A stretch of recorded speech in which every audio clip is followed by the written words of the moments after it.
안녕하세요. 저는 올해로 57살이 된 아줌마입니다. 집에서 적적할 때마다 사연을 자주 듣곤 하는데 제게도 엄청난 일이 생겨 고민 끝에 이렇게 사연을 보내게 됩니다. 평생 살면서 겪질 말아야 했던 일을 겪게 되었네요. 저는 굉장히 이른 나이에 결혼을 하게 되었어요. 친정 엄마의 급한 성격 때문에 선을 봐서 결혼을 하게 되었죠. 22살의 선을 봐 그의 겨울에 식을 올렸으니 제 주변 부부들 보면 대개 선보고 결혼하면 잘 안 맞는 부부들이 많은데 저희 부부는 좀 달랐어요. 낯간지러울 정도로 사이가 좋았는데 동네에서도 소문난 인고 부부였죠. 남편이 그 시대 사람들에 비해 사랑이 좀 많긴 했어요. 워낙 외동아들로 자라다 보니 본인이 받은 사랑을 베풀 줄도 알았나 봐요. 저는 오남매의 처녀로 자라다 보니 부모님한테 그런 사랑을 받아본 적이 없어요. 특히 아버지가 일찍 돌아가시면서 얼굴도 자세히 기억이 안 나고 엄마도 돈을 벌어야 했기에 바빴거든요. 저희 집은 이런 엄마를 도와 일찌감치 돈을 벌어야 했어요. 엄마는 오남매를 다 돈벌이로 생각을 했는데 나이가 어리든 많든 무조건 한 달에 얼마는 벌어서 집에 보탬이 돼야 했어요. 엄마는 여자가 배워봤자 쓸모도 없다며 학교도 안 보내주고 매일 밭일만 시켰어요. 사실 창피하지만 저는 초등학교도 졸업을 못했어요. 남들은 책가방 들고 학교 다닐 때 저는 밭일하면서 저 멀리서 남들 학교 가는 것만 쳐다보고 있었거든요. 어느 날은 엄마한테 학교 좀 보내달라고 했다가 직사게 혼이 났어요. 2번 다시 그딴 소리 하면 가만 안 둔다고 하시는데 그때는 엄마 말이 곧 힘이고 법이어서 더 이상 그 얘기를 할 수가 없었죠. 그리고 오빠나 남동생들은 그렇다 치지만 저나 언니는 빨리 시집을 가야 했어요. 엄마 말로는 여자는 빨리 시집을 가는 게 집을 도와주는 거라고 했죠. 쌀도 안 되지, 물도 안 되지. 아무 남자나 만나서 결혼하라고 했어요. 돈 많은 남자 만나면 더더욱 좋다고 하신 분이세요. 솔직히 제가 부모 복은 없는데 남편 복은 많았던 게 남편은 못 배운 저를 단 한 번도 부끄럽게 생각하지 않았고 공부가 하고 싶으면 언제든지 말하라고 본인이 서포트를 해주겠다고 했거든요. 저도 그런 남편의 말에 따라 공인중개사가 되었어요. 저희 남편 직업이 공인중개사였는데 부동산을 하면서 듣는 기가 많아 부동산 투자를 아주 톡톡히 잘했거든요. 그래서 그 덕을 좀 봤죠. 남편과 제 앞으로 부동산이 몇 채씩 생겼고 주머니도 좀 두둑해졌죠. 그리고 어려울 때마다 그거 하나씩 팔아 딸 둘 대학 다 보내고 시집도 다 보냈습니다. 저는 재주 많은 남편 덕분에 힘들게 살았던 제 유년기 시절을 보상받는 듯 했고 애처가인 남편 덕분에 호강을 하면서 살았습니다. 시어머니는 이런 남편을 못마땅하게 생각했고 저를 미워하시며 하나밖에 없는 아들을 뺏겼다고 시집살이를 좀 시키셨는데 그것도 남편 덕분에 버틸 수 있었어요.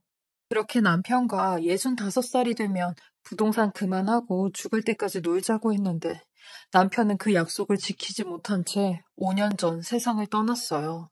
교통사고였는데 저희 둘째 딸이 경찰에 처음 뽑아서 지 아빠한테 드라이브를 시켜주겠다고 한 날이었어요. 근데 고속도로에서 2.5톤 화물 트럭이 졸음운전을 하다가 남편과 딸이 타고 있던 차를 그대로 들이받은 겁니다. 그 사고로 저희 남편은 그 자리에서 세상을 떠났고 둘째 딸은 아주 심각한 중상을 입게 되었어요. 그 소식을 듣는데 정말 하늘이 무너진다는 그런 표현보다 더한 느낌이었죠. 남편을 잃은 것도 너무 힘든데 딸까지 사경을 헤매고 있다니 몸이 너무 떨려 걸을 수조차 없었어요. 그때가 제 인생 제일 견디기 힘든 때였죠. 병원에 도착해 남편의 얼굴을 확인해야 하는데 그것조차 하지 못하겠더라고요. 그 문을 들어가야 하는데 정말로 발이 안 떨어지더라고요. 제가 도저히 못 보겠다고 하니 저 대신 제 큰딸이 들어가 남편 얼굴을 확인했습니다. 그리고 목 놓아 우는데 그때 흘린 눈물이 한강은 채웠을 거예요. 소식을 들은 저희 시어머니는 병원에 오자마자 저를 붙잡으며 너 때문에 우리 아들이 저 세상을 간 거라며 우리 아들 살려내라고 하는데 시어머니 그 말이 더 견디기 힘들더라고요. 본인도 힘드시겠지만 저는 오죽하겠냐고요. 그 이후로 시어머니는 만나지도 않았어요. 근데 틈만 나면 저한테 연락을 해. 네가 아주 불려오라며 우리 아들이 불려놓은 재산 네가 다 가로챘다고 했죠. 그리고 중환자실에 있었던 저희 둘째 딸도 보름 만에 남편의 곁으로 가게 되었습니다. 어떻게 이런 일이 있을 수가 있는지 그동안 행복하게 살았던 제게 질투라도 하듯 견딜 수 없는 벌을 받는 것 같았어요. 저는 딸과 남편이 간 후로 제정신이 아니었어요. 우울증까지 와서 몇 년 동안은 아예 집 밖에 나가질 않았어요. 지금은 몇 월 달인지 몇 년도인지도 모를 정도로 살았거든요. 집에 햇볕이 들어오는 것도 싫어 온 집을 암막 커튼으로 다 쳐놓고 불도 켜지 않고 살았어요. 저희 큰딸은 지 남편에 따라 중국에서 생활을 했기에 어쩌다가 한 번씩 오면 오열을 하곤 했죠. 그렇게 폐인같이 살던 어느 날 초인종 소리가 들리는 겁니다.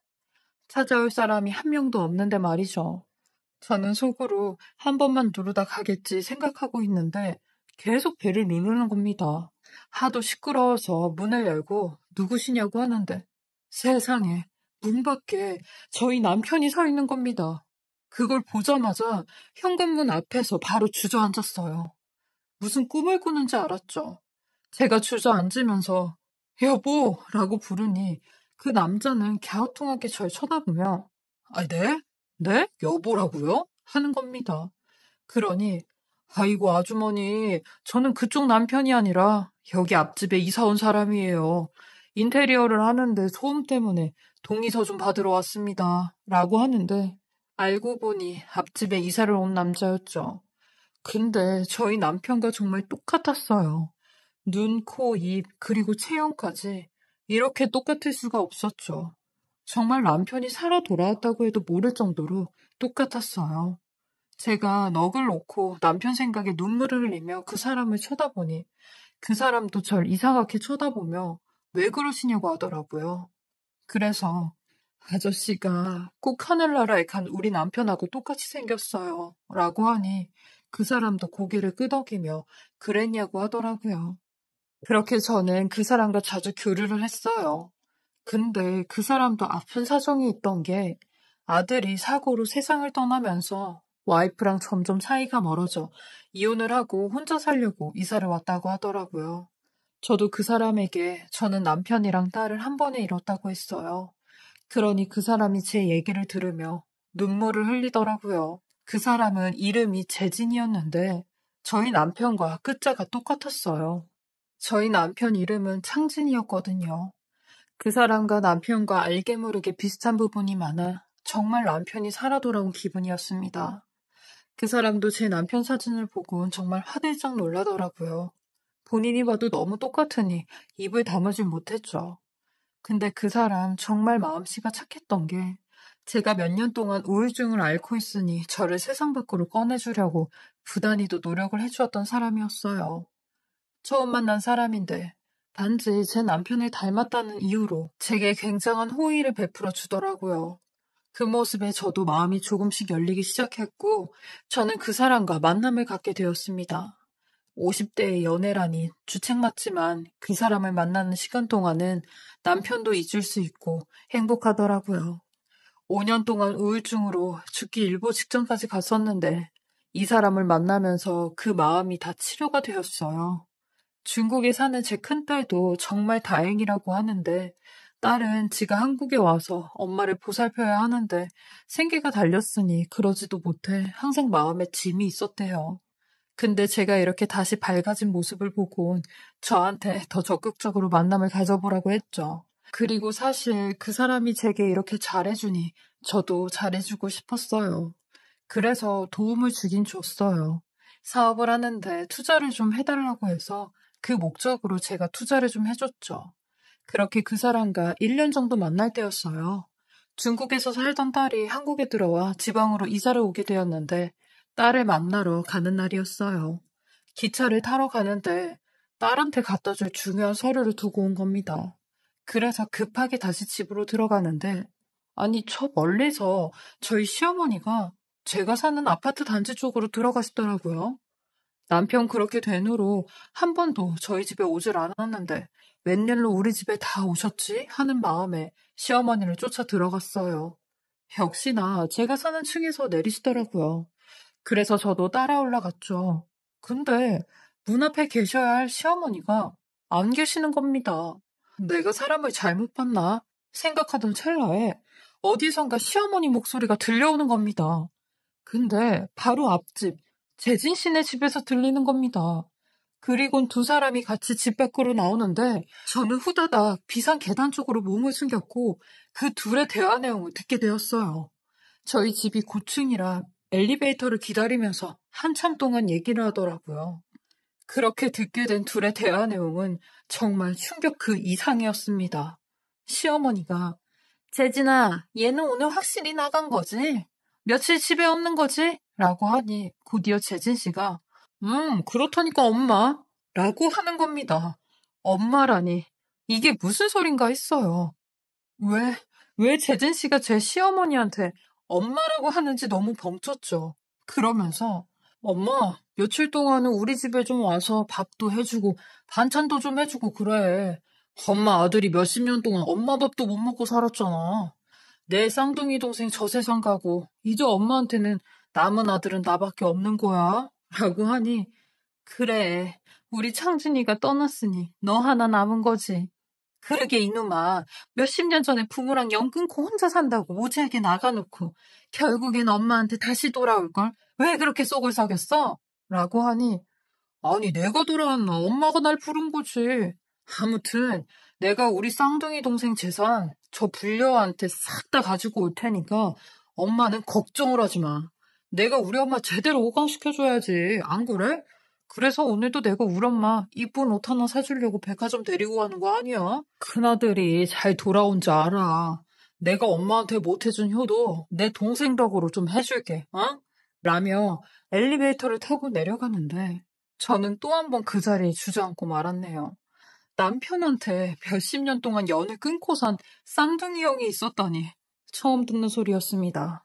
분명 남편은 외동 아들이라고 했는데 저렇게 망나니 쌍둥이 형이 있었다니. 그러니 저희 남편이랑 저 사기꾼 같은 인간이랑 닮을 수밖에 없었던 거였어요. 그것도 CM이라는 사람이 어떻게 이런 실수를 쓸 수가 있는지 정말 머리가 핑 돌 정도로 어디 한 대 얻어맞은 듯한 기분이었죠.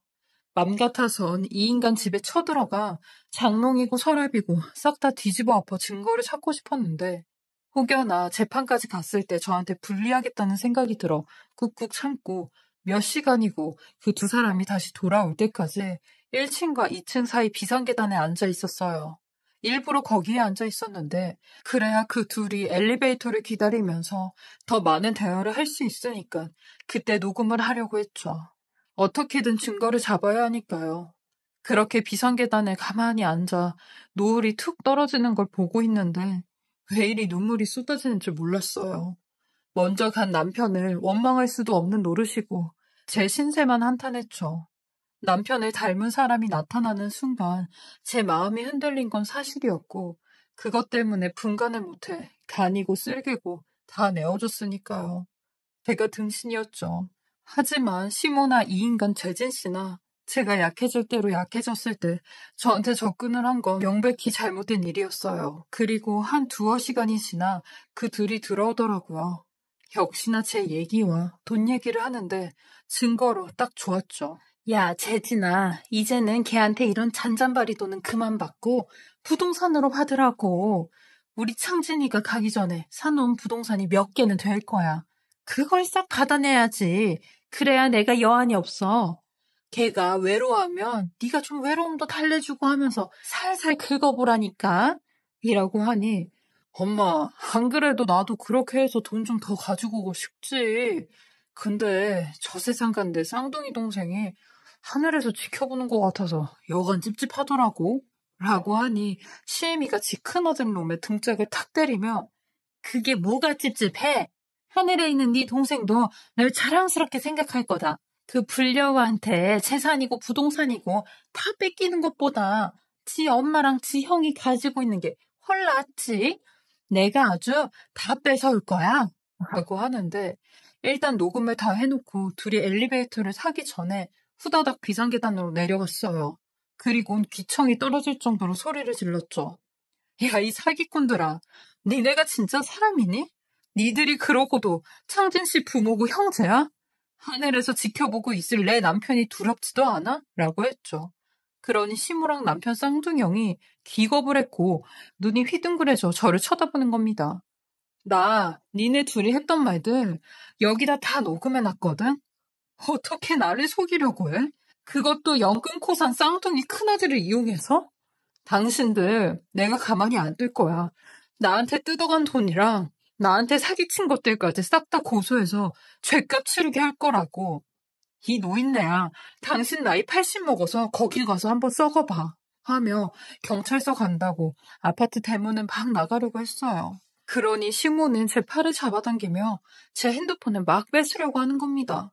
남편 쌍둥이 형도 저를 붙잡으며 이런 불려가 끝까지 여우짓을 하고 있네? 너 진짜 혼나볼래? 하는데 저는 아파트가 떠나갈 듯이 도와달라고 소리를 질렀어요. 그러니 1층에 사시는 분들이 나와 무슨 일이냐고 했고 그분들한테 경찰 좀 불러달라고 했어요. 이 두 사람 당장 잡아가야 된다고 했죠. 그렇게 5분도 안 돼 경찰이 왔고 파출소에 가서 상황 설명을 다 했습니다. 그리고 이 사람들 저한테 어떻게 해코지 줄 모르니까 도와달라고 했죠. 그렇게 저는 먼저 파출소에 나와 딸아이한테 연락을 했고 딸은 지금 당장이라도 고속버스 타고 우리 집으로 오라고 하더라고요. 딸 말에 지갑만 딸랑 챙겨서 딸네 집으로 갔습니다. 가면서도 몸을 얼마나 바들바들 떨고 갔는지 몸을 웅크려서 가느랴 도착해서 내리려고 하니 몸이 움직이질 않더라고요. 딸을 보자마자 저는 억장이 무너져 엉엉거리고 울었네요. 딸은 무조건 고소하자고 할머니나 아빠 형이라는 사람이나 사람이 아니라고 노발대발했어요. 저는 당분간 딸네 집에서 지내면서 딸과 함께 소송을 준비하고 있어요. 사기죄로 그 두 인간들 가만히 안 둘 거라 마음먹고 있습니다. 그리고 저한테 뜯어간 돈도 다시 받아와야죠. 지금은 변호사를 선임해서 소장은 접수한 상태예요. 그리고 얼마 후 CM이랑 그 인간 둘 다 소장을 받았는지 저한테 연락이 와서 애미야 소리하며 얼굴 보고 얘기하자고 지금 어디에 있냐고 내가 그리로 간다고 하는데 저는 여기 오는 순간 당신네들 또 경찰에 신고할 거라고 죗값 더 받고 싶으면 한번 와보라고 어떻게 됐는지 보자고 했네요. 그리고 제일 어이가 없는 게 그 인간 지 엄마 탓을 하며 엄마가 다 시킨 거니 자기는 잘못이 없다고 하는 겁니다. 그러면서 저를 진심으로 생각했대요. 진심으로 제 생각 많이 하고 좋아했다고 하는데 말 같지도 않은 개코 같은 소리 하지 말라고 했죠. 너나 니네 엄마나 둘이 손잡고 재판장에서 보자고 했어요. 시어머니는 몇 번 저에게 제재 짜는 소리 하다가 종당에는 막말로 그 재산이 네 거냐고 우리 아들 거 아니냐고 라며 소리를 지르는데 저도 나도 남편이랑 같이 부동산 하면서 같이 번 재산이라고요. 뭔 소리예요? 그러면 그게 어머님 거라도 돼요? 하며 같이 소리를 질러버렸네요. 재판하면서 당연히 더 충격적인 일들이 벌어질 테지만 마음 단단히 먹고 있습니다. 잘 이겨내 봐야죠. 그리고 이 글을 쓰고 난 다음 날 남편이 꿈에 나왔어요. 남편이 절 보며 가만히 눈물만 흘리고 있는데 그런 남편에게 무슨 말이 하고 싶냐고 왜 나를 이렇게까지 힘들게 하냐고 하니 아무런 대답도 없이 고개만 떨구고 눈물을 흘리더라고요. 꿈에서 깨어났는데 고개를 떨군 남편의 모습이 제게 면목이 없다고 미안하다고 하는 것 같았어요. 이번 주말에는 딸과 사위와 함께 남편이 있는 납골당에 가려고요. 인생이 한 치 앞도 볼 수가 없다고 하는데 그 말이 꼭 제 얘기 같았어요. 영원히 행복할 줄만 알았던 제게 이런 시련이 몇 번이나 찾아오네요. 제가 죄가 많은 여자인가 봐요. 저도 제 스스로가 불안불안하네요. 제 긴 사연 읽어주시고 들어주셔서 감사하고요. 제 이야기를 들어주신 모든 분들은 건강하시고 행복하고 좋은 일만 가득하시길 바라겠습니다. 지금까지 커피앤톡이었습니다.